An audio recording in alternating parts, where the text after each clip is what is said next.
سعودی عرب اور پاکستان دو ایسے ملک ہیں جو ہمیشہ ایک دوسرے کے ساتھ رہے۔ کچھ تلخیاں بھی دونوں ممالک میں پیدا ہوئیں، لیکن دونوں نے اس کو دور کیا اور زیادہ اختلاف پیدا نہیں ہونے دیے ایک دوسرے کے درمیان۔ لیکن چینی پروفیسر نے آج جو پاکستان اور سعودی عرب کے بارے میں کہہ دیا ہے، اس کے بعد یہ واضح ہے کہ پاکستان یو اے ای کی طرح سعودی عرب کو اسرائیل کی گود میں بیٹھنے نہیں دے گا۔ اس وقت یو اے ای، بحرین، مراکش، ان عرب ممالک کے وزرائے خارجہ اسرائیل میں بیٹھے ہیں اور اسرائیل اور امریکہ کے ساتھ معاملات طے کر رہے ہیں اپنی تجارت اور سیکورٹی کے حوالے سے۔ دنیا کے جو حالات ہیں تیزی کے ساتھ بدل رہے ہیں، اس کے تحت سعودی عرب اور پاکستان نے فیصلہ کیا ہے کہ وہ اب ایک ساتھ چلیں گے، صرف اپنے ملکوں کی ترقی کے لیے نہیں بلکہ پوری مسلم امہ کی ترقی کے لیے۔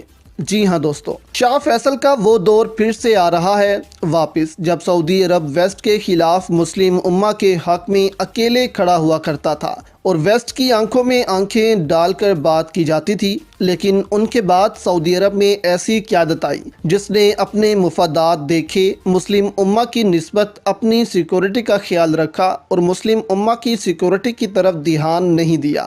اسی وجہ سے آج مسلم دنیا کا حال آپ کے سامنے ہے۔ اسی وجہ سے شام، عراق، لیبیا میں تباہی مچی ہوئی ہے کہ مسلم امہ کے مضبوط ملک ایک ساتھ کھڑے نہیں ہوئے۔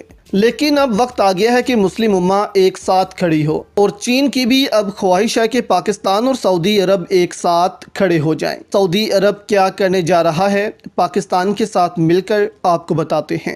ہم آپ کو پہلے بھی بتاتے رہے ہیں کہ پاکستان سعودی عرب کو بھی چین کے ساتھ کھڑا کر رہا ہے۔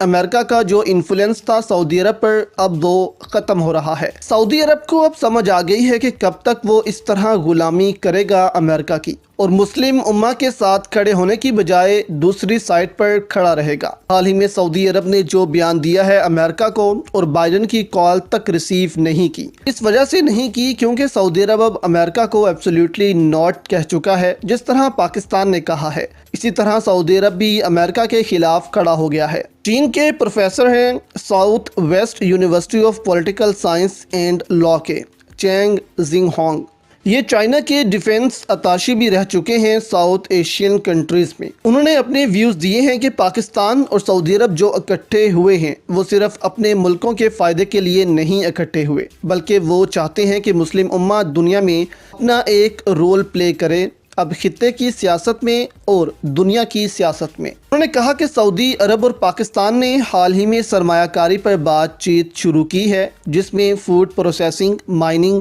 Renewable energy, refineries, petro chemical اور آئی ٹی سیکٹر وغیرہ شامل ہیں۔ ان میں انہوں نے کہا کہ کچھ عرصے سے سعودی عرب اپنی سرمایہ کاری پاکستان میں بڑھا رہا ہے اور سی پیک کو ایکسپینڈ کر رہا ہے، اور سی پیک کی ترقی میں اپنا کردار ادا کرنے کو بھی تیار ہے۔